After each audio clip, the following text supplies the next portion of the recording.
여러분 안녕하십니까? 법과 공감, 오늘 주제는 부동산에 대한 강제집행입니다. 강제집행은 민사분쟁의 마무리에 해당하는 것으로 실무적으로 매우 중요합니다.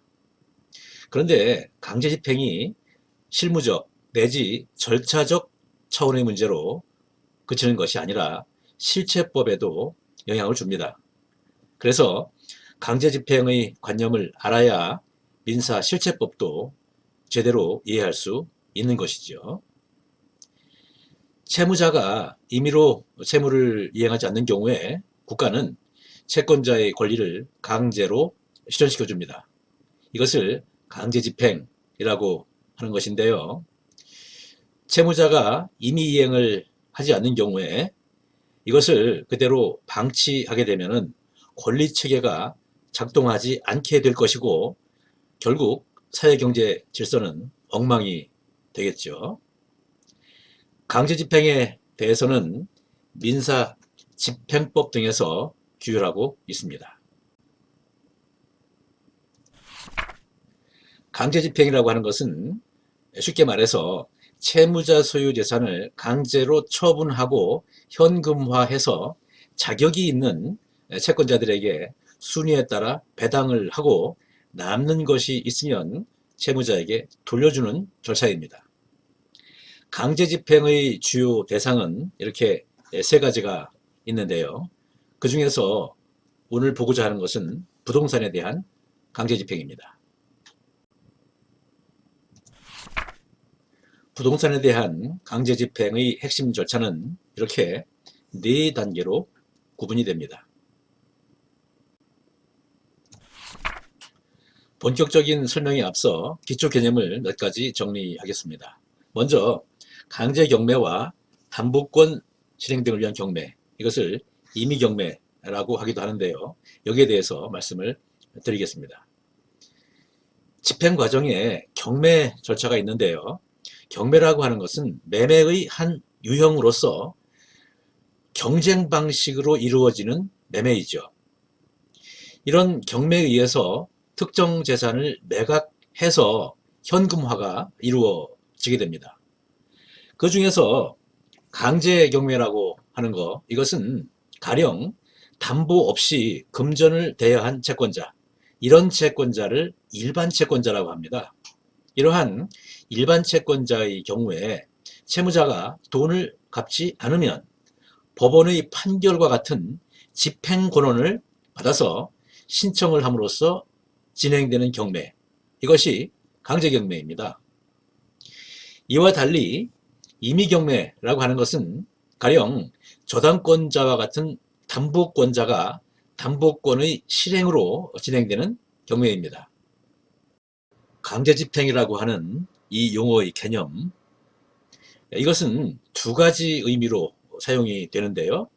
넓은 의미로는 담보권의 실행을 위한 경매, 이것도 포함을 하고요. 좁은 의미로 말할 때에는 담보권의 실행, 즉 임의경매가 제외됩니다. 강제경매와 임의경매의 차이를 보겠습니다. 임의경매의 경우에는 담보권자라는 증명이 핵심이죠. 이와 달리 일반 채권자가 진행하는 강제경매의 경우에는 경매 신청을 위해서 신청자에게 경매 신청 자격이 있다라고 하는 증명이 필요하죠. 그 자격이 바로 집행권한이죠. 이와 같이 강제경매와 임의경매는 경매 신청 조건 부분에서 차이를 보이게 됩니다. 그런데 나머지 절차는 거의 유사합니다. 그래서 민사집행법에서는 강제경매에 대해서 규정을 하고 그것을 임의경매에 준용하는 그런 규정을 하고 있죠. 임의경매, 이것은 담보권자의 권리의 현금화, 이것을 국가가 대행하는 것으로 성질을 이해할 수 있습니다. 이어서 강제집행의 흐름을 보겠습니다. 먼저 신청입니다. 강제경매는 채권자의 신청에 의해서 개시가 되는데요. 신청서에는 이런 사항들을 기재하게 됩니다. 여기에 보면은 집행권은도 이렇게 포함이 되어 있죠. 그리고 첨부 서류도 있죠. 다음 절차는 경매 개시 결정 및 압류입니다. 요건이 충족이 되면 법원은 경매를 개시한다라고 하는 결정을 하게 되는데요. 이때에 압류명령 그리고 경매 개시 결정 사실의 등기가 이루어집니다. 이것은 일반인에게 해당 부동산이 경매의 대상이다라는 사실을 알리기 위한 절차이죠. 그리고 채무자에게 압류 명령을 송달하게 됩니다. 다음은 매각의 준비입니다. 채권자 등 배당을 요구하는 사람들로부터 신청을 받게 되죠. 아울러 법원은 집행관에게 현황 조사를 하도록 명령합니다. 현황 조사라고 하는 것은 해당 부동산의 물질적 상태라든가 권리관계를 조사하는 것이죠. 현황 조사를 위해서 집행관은 해당 부동산에 출입을 할 수 있고 채무자 또는 해당 부동산을 점유하고 있는 사람에게 질문도 할 수 있습니다. 집행관은 현황 조사 결과를 담은 현황 조사 보고서 이것을 작성해서 법원에 제출을 합니다. 매각 준비 절차를 계속 보겠습니다. 법원은 감정인을 선정을 해서 부동산을 평가한 다음에 최저 매각 가격을 결정을 합니다. 그리고 이러한 문서의 사본을 법원에 비치합니다. 이것은 해당 부동산에 관한 사실적, 법적 상황을 알 수 있도록 하기 위한 것입니다. 다음으로 매각기일, 매각 결정기일 공고 통지 절차인데요. 여기 보면은 전자통신매체라고 하는 용어가 있는데 이것은 쉽게 얘기해서 인터넷 사이트를 말하는 것입니다. 매각기일, 이것은 부동산에 대한 매각을 실시하는 날짜를 얘기하는 것이고 매각 결정기일, 이것은 매각기일에 매각이 실시될 경우에 매각 절차의 적법 여부를 결정하는 날짜입니다. 다음으로 입찰입니다. 입찰이라고 하는 것은 한자로 쓰면 이렇게 쓸 수 있는데요.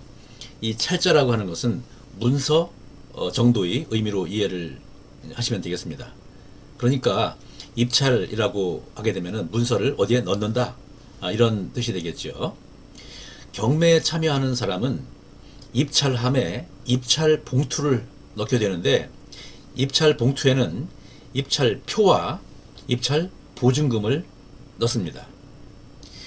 입찰 봉투는 노란 서류봉투 모양으로 되어 있습니다.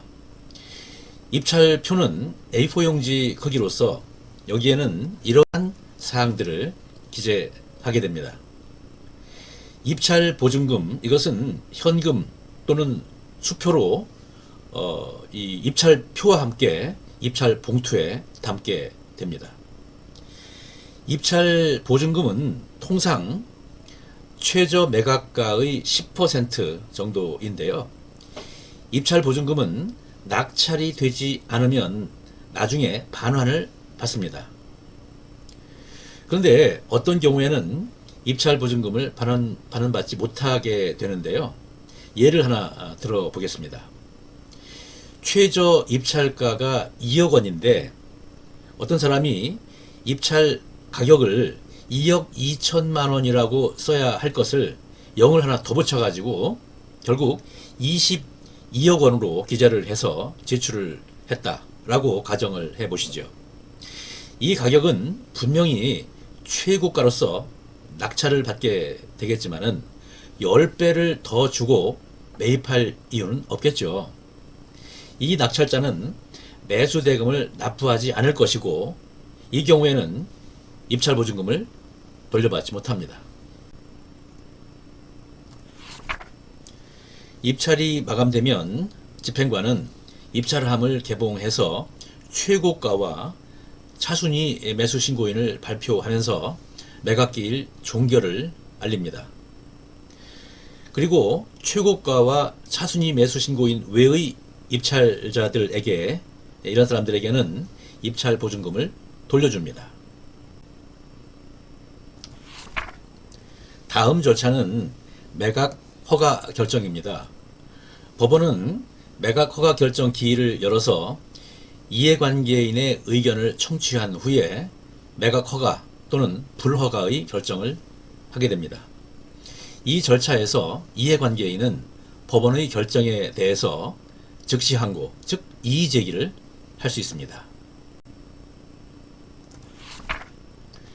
매각 허가 결정이 있게 되면 최고가 매수인은 기한 내에 매각 대금을 지급해야 합니다. 최고가 매수인이 기한 내에 매각 대금을 지급하지 않으면 법원은 이 두 가지 중에 하나의 결정을 하게 됩니다. 매수인이 매각 대금을 지급하게 되면은 해당 부동산에 대한 권리를 취득하죠. 그리고 이 경우의 권리 취득은 계약과 같은 법률 행위에 의한 권리 취득이 아니지요. 그래서 등기와 상관없이 대금 완납과 동시에 권리를 취득합니다. 그런데 법원은 등기사항을 명확히 정리하기 위해서 등기소에 다음과 같은 이런 등기의 촉탁, 즉 부탁을 하게 됩니다. 여기 이것은 경매 절차를 시작할 때 했던 등기, 그것을 말하는 것이죠. 마지막으로 채권자에 대한 배당입니다. 법원은 배당기일을 정해서 채권자 및 이해관계인에게 통지를 합니다. 그리고 배당표 원안을 작성하고 법원에 비치해서 채권자 및 이해관계인이 볼 수 있도록 합니다. 배당표 원안에는 이러한 내용들이 기재가 됩니다.